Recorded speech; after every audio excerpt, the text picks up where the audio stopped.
Hi everyone, welcome back to Belle's Books. I'm Carly and today I'm going to be talking about the books that I read in April, which was for the O.W.Ls readathon, the Harry Potter Magical Readathon, which is hosted by G over at Book Roast. If you don't know what I'm talking about, I will leave the link to it down below in the description box. Well, I pretty much failed at my O.W.Ls because I've mentioned this before, but I'm in a really weird reading slump at the moment. Obviously it's got something to do with everything that's going on in the world. I'm just not able to concentrate like I usually do, and I'm just finding reading really difficult unless it's something comforting or wholly absorbing that I can just get lost in. So Harry Potter I'm fine with. I'm reading my way through the Harry Potter series and that's my comfort go-to at the moment. So I did finish The Prisoner of Azkaban in April, which actually I think I started that. When did I start that? Back in February, so that's taken me a while to get through. And I'm reading The Goblet of Fire at the moment, so that's all lovely. But I'm really struggling. If it's a book that I'm not getting on with, it's just not happening, guys. So, the first book I'm going to talk about is one that is for my book club. Now, this was a choice by someone else in my book club, and so I kind of tried to shoehorn it into the O.W.Ls readathon, and it wasn't really in the career that I was going for. So I was going for herbologist, which meant I needed care of magical creatures, herbology and potions. My choices for those were Care of Magical Creatures, which was a book with a beak on the cover. So I chose Waken Hearst by Michelle Paver, read that. Herbology was title starts with an M. I chose Murmur by O.W.Ls, read that. And Potions, which was a book under 150 pages, I got halfway through and then I lost it. It was The Rental Heart by Kirsty Logan, and I was very much enjoying it. I put it down. I don't know where the hell it's gone. I've just looked around my entire house. I still can't find it. Now, I'm not going out much these days, obviously. I go to the shops. That's it. There's nowhere I could have put it down and lost it. I don't know where the hell this book's gone. So, because I have lost that book, I failed my O.W.Ls. I just don't know where it is. Anyway, so, going back to the book that I'm about to talk about, it was a book outside my comfort zone. So I was kind of reading it for arithmancy, is that how you say it? Because one of my other potential careers was astronomer. So I kind of got that read on, try and flag it on the side. The book I read was The Tycho Flip by Larissa Lai. Now, like I say, this was outside of my genre and my favourite genre, and I don't even know what kind of genre this was. It's sci-fi. It's apparently feminist cyber biopunk. But man, it was crazy. Now, I didn't like it. I just didn't. I couldn't get on with it. And if this was something that I had picked up, I would have DNF'd it. But because it was for book club, I never DNF book club books because I feel like someone else has chosen it. I've got to give it a go. And I want to talk about it so that we can have a discussion at the end. So I read the whole thing, but man, it was a struggle to get through. There were just all the way through this book, I was like, I'm just not enjoying this. I don't know what's going on. Nothing makes any sense. So I'm going to try and explain what it's about. The vague premise is it's set in a dystopian future, and it's also very close to the bone. So the clues in the title, it's about a flu that has killed a lot of people. I don't even know where it's set. I think it's kind of maybe America. Don't know, because none of the place names reference anything that we understand. And kind of society is broken down and people are living in different kind of factions. So we're following two main protagonists. We've got a community of grist sisters, which I think are women that are kind of genetically created, and they live in a community whereby they kind of regenerate. Like there are some women that can get pregnant, and others that can regenerate body parts. So like if you cut off one of their hands, a hand will regrow, and those women are known as starfish, and they can help other women by like donating their organs and stuff. It's really gross. One of the things I did not like about this book is I'm quite squeamish, and it's really gross. Like there's a lot of detail about like cutting the starfish's eyes out and giving it to someone else, and I was just like not on board with that. So yeah, there's this community, and they kind of live in the woods in this in their own little bubble. And then there's a place called Saltwater Flats, which is like a big city, I think, and men live here as well, but men are particularly susceptible to the tiger flu, so they're all dying. And then there's this other character, Cora, and she is trying to look after her family. She lives with her mother, her uncle, and her brother, and everyone's worried about the tiger flu coming and basically taking everyone.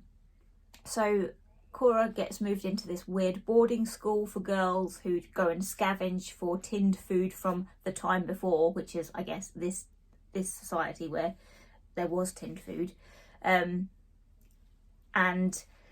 through a weird series of events that I don't even understand, Cora and Kirilo get pushed together and go on a weird quest to another strange place that is run by these techno moguls who are trying to convince people to give up their bodies and live in their minds. It's all about like technology taking over people's minds and living purely in like the ethereal netherworld. There's just so much going on in this book that made no sense. There's a lot of world building that just felt like I wasn't let in on the act. I don't know what was going on. There's talk about, I think there's satellites rising and setting like the sun and the moon, and that was confusing. There's just so much that I felt like I was on the outside and I didn't know what was going on. I didn't really like any of the characters. I wasn't invested in their journeys.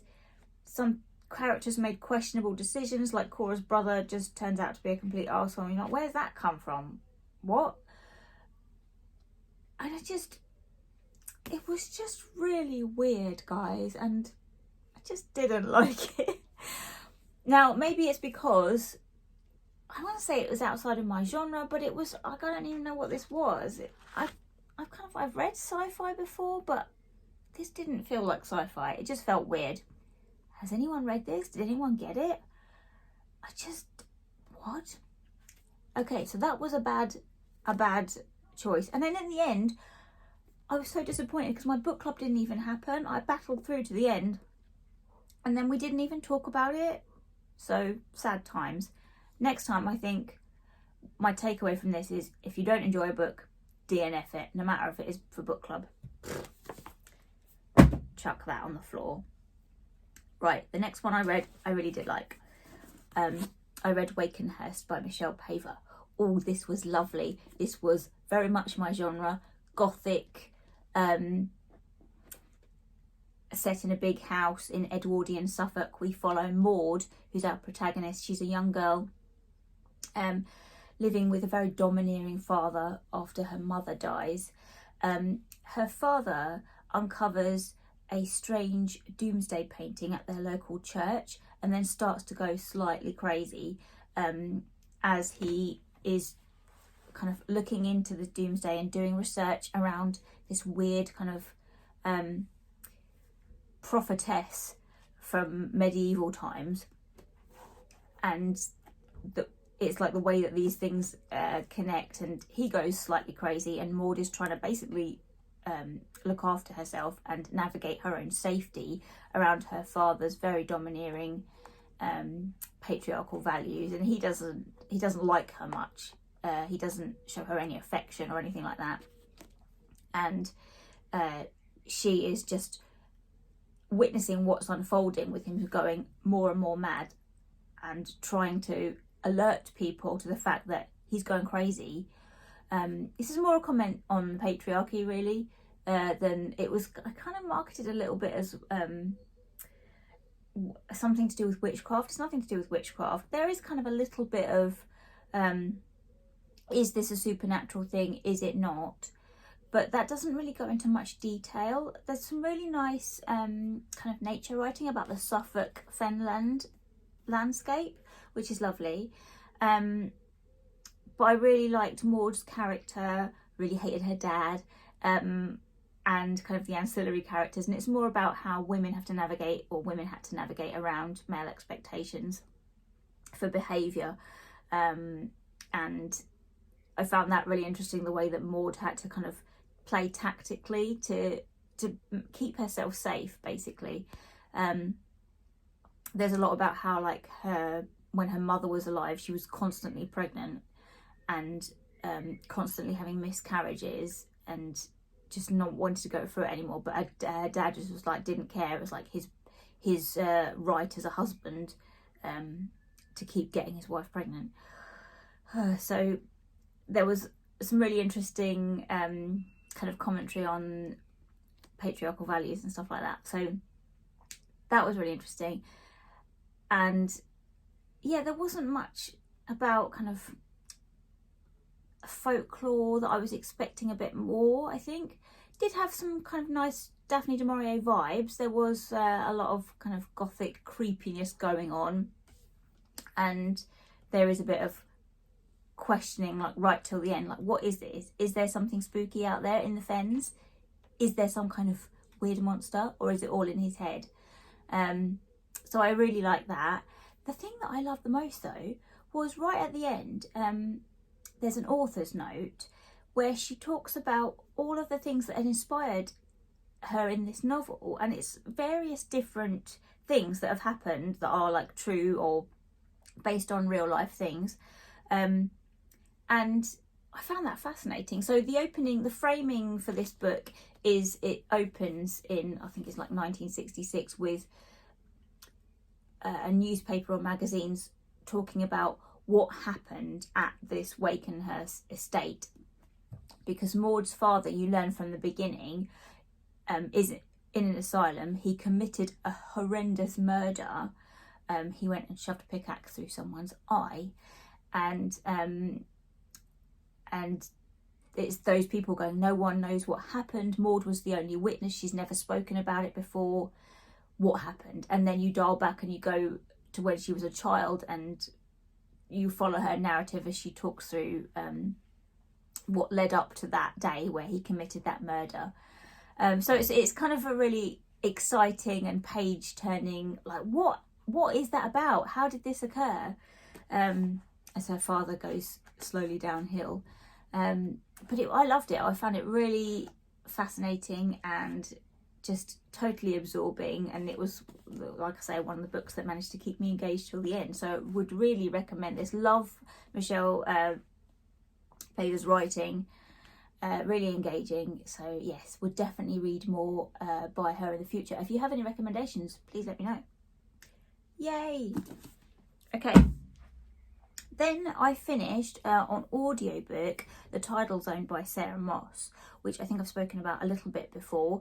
And again, audiobooks I'm not getting on with at the moment because I usually listen to them in the car on the way to work. I don't have a commute anymore. I don't go anywhere in the car apart from the shops, which is 5 minutes away. So I'm just not getting through audiobooks. I can't seem to engage with them at home. I'm not, I'll put them on, but then, like, if I'm dusting or something or doing a bit of housework, but then I can't concentrate, and my mind just goes, and I have to keep turning them off. So it took me ages to finish The Tidal Zone. And I didn't love it as much as I thought I would, because I know lots of people have raved about it, and I just didn't, I mean, it was good. I enjoyed it, but not as much as I hoped I would, I think. So it tells the story of Miriam, who is a 15-year-old girl, and she has an incident when she's at school where her heart just stops. And then she goes into hospital, and her family are basically dealing with the fallout of not knowing why that's happened.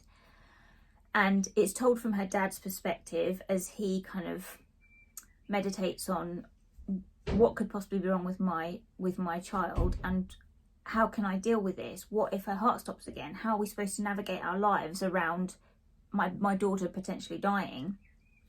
And it's kind of balanced against his work. He's an academic looking at like some cathedral, which was the part that I just wasn't engaged with, and it kind of, he talks about his work a little bit, and like when the cathedral was built, and I was just like, oh, I'm not bothered about this.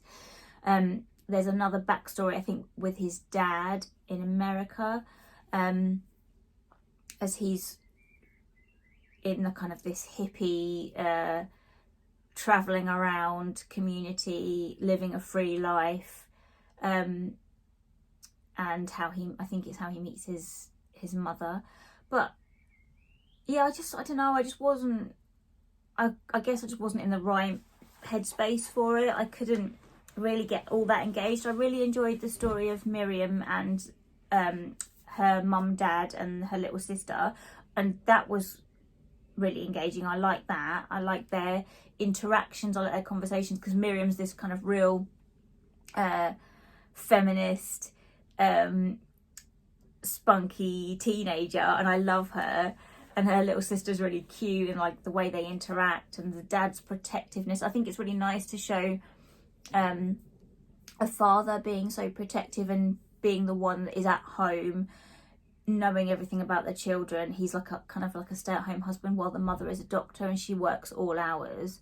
So that was a nice kind of family dynamic to read about. But yeah, I don't think I appreciated the book maybe as I would have done if I was reading it at a different time. There was kind of commentary on how you deal with illness when you can't treat it, and I think again that was a little bit close to home at the moment. So yeah, just maybe it's one I'll come back to, and I think maybe I'd be better off reading it in physical form rather than listening to it on audiobook, just because I'm not getting on with audiobooks. Right, okay, so that was that. Then finally, this is heading into May now, because I did finish this book in May, and that's Murmur by O.W.Ls. This was very kindly sent to me by the lovely people at Canongate. I requested this because it is an experimental book, and I will do a separate review video of this because I would like to talk about it a bit more in more detail for my experimental book series. So just briefly, this is a fictionalized account, or kind of a fictionalized look at the life of Alan Turing. So the character in here is called Alec, but it's very much based on Alan Turing. There's a quote, I think it's at the start of every chapter from Alan Turing's diaries, or his like published work. So this is set after the war, after Bletchley Park, and it's after he was arrested for I think it was called something ridiculous like gross indecency, because he had a sexual encounter with another guy because he was gay.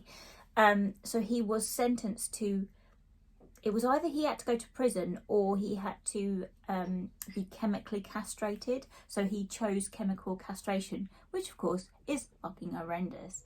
So the book looks at what his state of mind might have been like as he went through that horrendous procedure.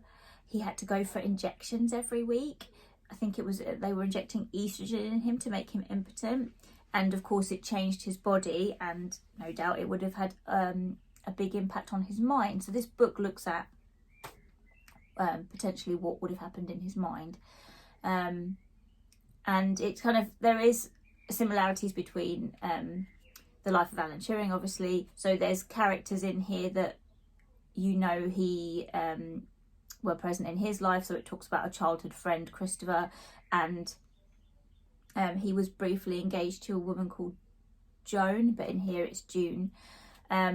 It's told through the first section, and the last section is kind of like his journals, and then the middle section is very much more experimental, and it looks at what his dreams and letters might have been like.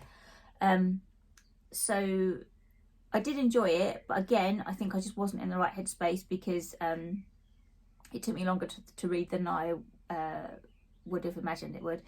And my mind keeps wandering when I read stuff that isn't very plot heavy, and although it's kind of character based, it's very poetic, and it makes you go off on a tangent in your head. So I went off on lots of tangents and I was like, what? I had to come back to the page. So I would recommend this if you like experimental fiction, and like I say, I'll do a bit more of an in-depth review in a separate video for that. So, I mean, that's only 4 books, guys. My reading has slowed right down, and that is kind of April and start of May. I don't think I'm going to have much to talk to you about in May because I'm reading 3 big books, and I don't think I want to finish them all. Well, I'm not, because it's nearly the end of May now. So yeah, I'm having a funky reading time at the moment. Is anyone else having this? Is any, like, I just see lots of other booktubers reading all of the books because they've got way more time and being at home, but I'm just really struggling. Would really like to know how you're getting on. Is anyone else having a reading funk? Is anyone else getting books they just have to DNF because they're not engaging with it? I would like to know this, please. And also recommendations, because I'm good with Harry Potter. I'm good with fantasy, it seems. Anything where there's a really good world building and I can get into it. Not like the Tycho Flip, because that was just batshit. But recommendations for worlds that I can get into, and it's very comforting and lovely. Talk to me in the comments below. Tell me if you've read any of these books. I want to know, especially about the Tycho Flip. Like, what? Tell me how your reading's going. I hope you're all doing okay, and lockdown isn't treating you badly. I hope everyone is all right and has amazing haircuts. And I'll speak to you very soon in another video. Bye.